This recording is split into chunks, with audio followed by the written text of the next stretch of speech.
Aditi Nerurkar, she's a physician at Harvard Medical School. So, doctor, we know vaccinations are ticking up, so are cases, as Sam was just reporting. What are the main reasons behind this new rise? Could it look like the Delta surge from this summer, or do you think this winter will be different?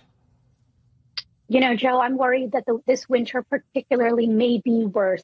Delta is still the dominant variant here in the U.S. and the main driver, but we do have a looming threat of Omicron and the seasonal flu. These rises in the winter months are expected. They are not new, but particularly this year is a big concern and a question mark as to when and if the Omicron variant will become the dominant variant here in the U.S.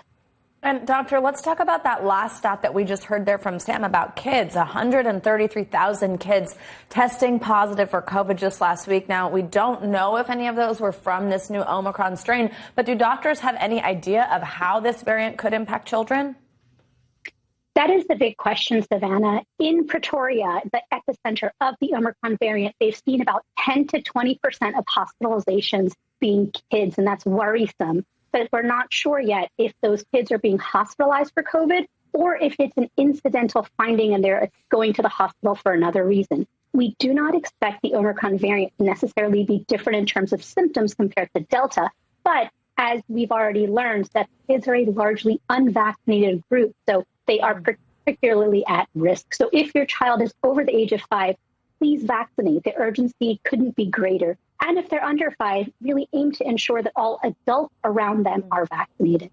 Dr. Nerurkar, we have enough on our plates as it is right now, but I do want to look into the future. One of the scientists behind the AstraZeneca vaccine now warning the next pandemic could be worse and potentially deadlier, saying the world is not prepared. So how can we as a global community prepare for the next pandemic while still dealing with the current one?